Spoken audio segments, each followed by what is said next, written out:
দেখো বন্ধুরা, কেকটা কিন্তু খুব সুন্দরভাবে কিন্তু উঠে এসছে, আর কালারটাও কিন্তু এত সুন্দর এসছে, দেখতেই পাচ্ছ। আর একটু কিন্তু পুড়ে যায়নি। নমস্কার বন্ধুরা, মৌমির চ্যানেলে তোমাদের সবাইকে স্বাগত। চলে এসেছি আর একটা নতুন ভিডিও নিয়ে, নতুন রেসিপি নিয়ে। তো বন্ধুরা, অনেকদিন গ্যাপ হয়ে গেছে, শরীরটাও খারাপ আছে, তাও চলে এসেছি তোমাদের কাছে নতুন ভিডিও নিয়ে।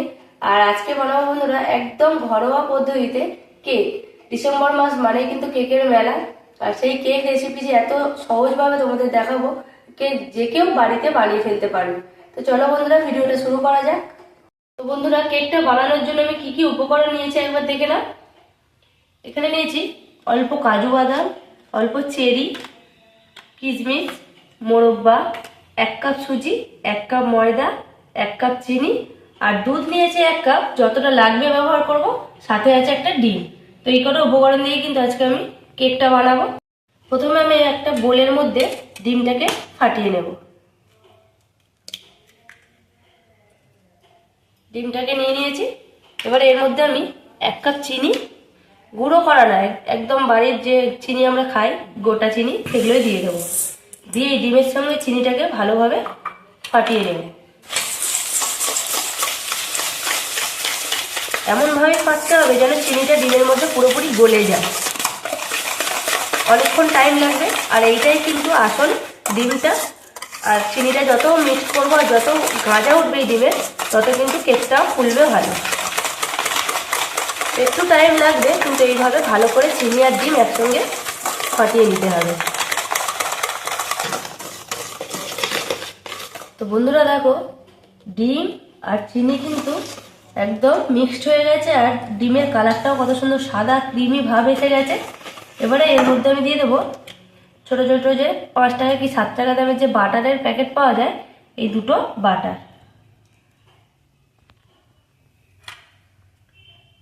এখানে আমি সাদা তেল ব্যবহার করছি না, তার বদলে আমি কিন্তু দুটো বাটার ব্যবহার করছি। ছোট ছোট প্যাকেটের বাটার দুটো আমি ব্যবহার করছি।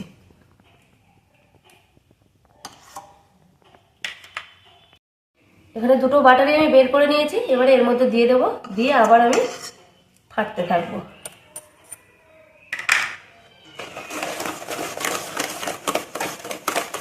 এবারে বাটারটাকেও সুন্দর করে এর সঙ্গে ফেটে নেব।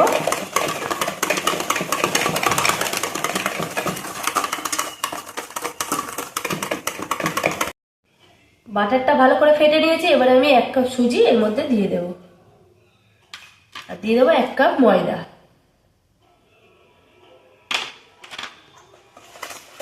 দিয়ে এইভাবে মেশাতে থাকবো।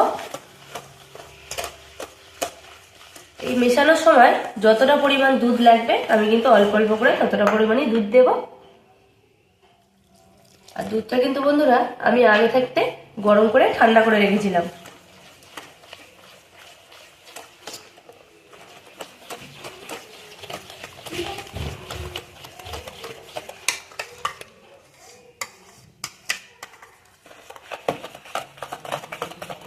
তো যেহেতু সুজি দিয়েছি, আমার আরেকটু দুধ লাগবে, কারণ সুজিটা ফুললে আরও ব্যাটারটা ঘন হয়ে যাবে। তো একদম সামান্য পরিমাণ আমি দুধ দেবো। আর একটু মোটামুটি বলা যায় যে 1 কাপের থেকে অনেক কম, মানে হাফ কাপের মতো দুধ আমার এই ব্যাটারের মধ্যে লেগেছে।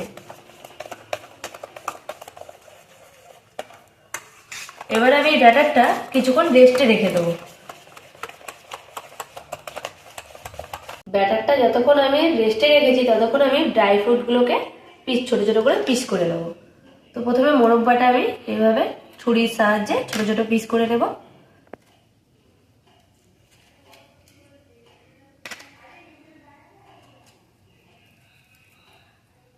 আর সব চেরিও কিন্তু আমি ছোট ছোট পিস করে নেব, আর বাদামগুলো হাতে করে ছোট ছোট করে ভেঙে নেব।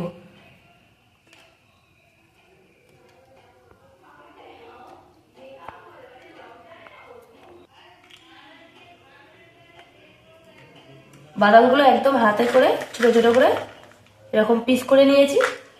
আর ড্রাই ফ্রুটগুলো সব মোটামুটি কাটা হয়ে গেছে। চেরি কয়েকটা আমি বড় রেখেছি উপরে সাজানোর জন্য।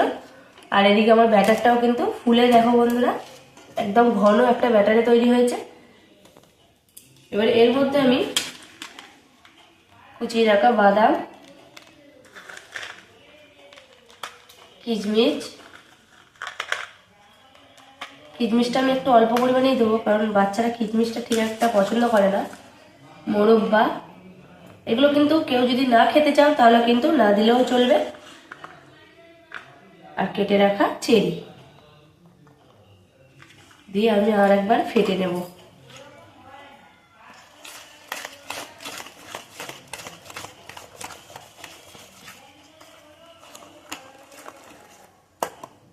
ব্যাটারটা রেডি। এবারে শেষে আমি 1 প্যাকেট ইনো নিয়েছি। এই ইনোটা আমি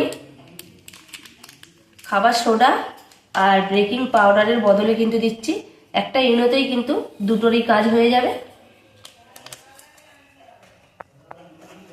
এই ইনোটা দিয়ে আমি ভালোভাবে এবার ফেটে নেব, নিয়ে কিন্তু আমি যেটার মধ্যে কেকটা বানাবো তার মধ্যে ঢেলে দেব।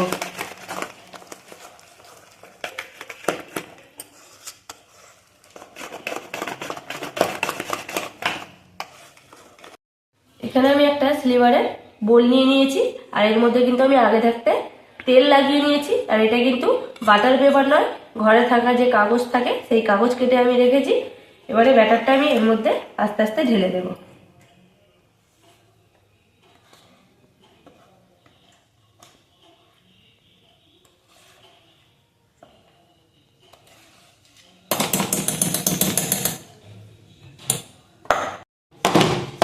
সব ব্যাটারটা ঢেলে এইভাবে কিন্তু ঠুকে নিতে হবে, দিলে সব জায়গায় সমান হয়ে যাবে।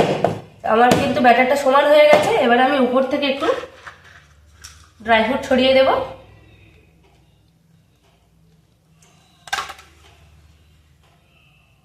এইভাবে আমি একটু সাজিয়ে দেব।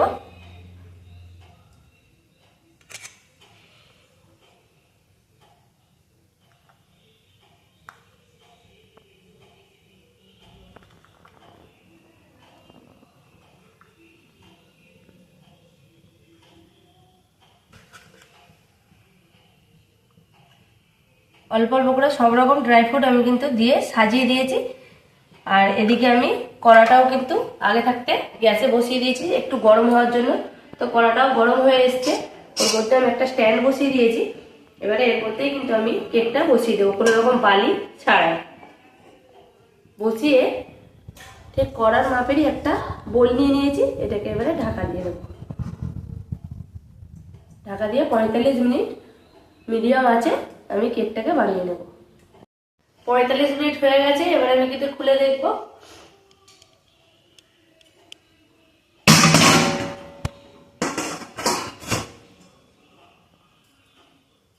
পুরোপুরি 45 মিনিট হয়ে গেছে বন্ধুরা। আর আমি কিন্তু ব্যাটারটা অনেকটাই কম দিয়েছিলাম, ফুলে আমার অনেকটাই বেড়ে গেছে।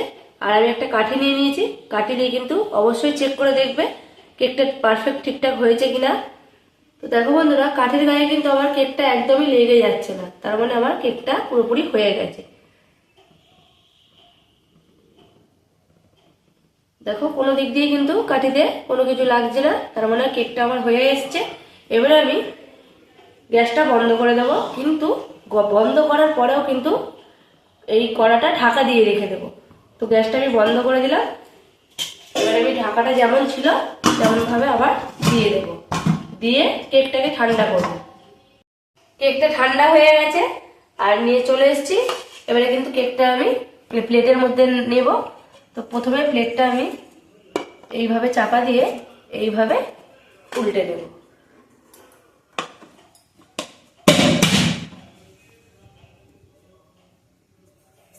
দেখো বন্ধুরা, কেকটা কিন্তু খুব সুন্দরভাবে কিন্তু উঠে এসছে, আর কালারটাও কিন্তু এত সুন্দর এসছে দেখতেই পাচ্ছ, আর একটু কিন্তু পুড়ে যায়নি। তো প্রথমে আমি পিছন দিক থেকে কাগজটাকে আস্তে আস্তে তুলে নেব।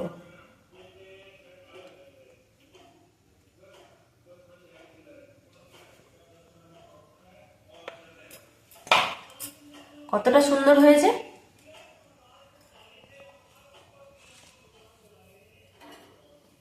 এবার আমি কেকটা পিস করে দেখাবো কতটা স্পঞ্জি হয়েছে।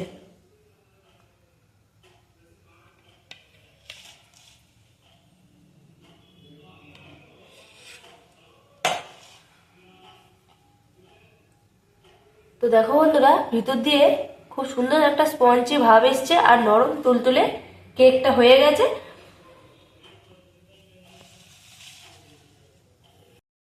তো বন্ধুরা, ভিডিওটা কেমন লাগলো অবশ্যই কমেন্টে জানাবে, ভালো লাগলে অবশ্যই লাইক কমেন্ট শেয়ার করে দেবে। আর যারা নতুন বন্ধু আছো তারা কিন্তু অবশ্যই চ্যানেলটিকে সাবস্ক্রাইব করে আমার পাশে থাকবে, আর এইভাবেই আমাকে কিন্তু এগিয়ে যেতে সাহায্য করবে। তো আজকের মতো আমি ভিডিও এখানেই শেষ করলাম। নমস্কার।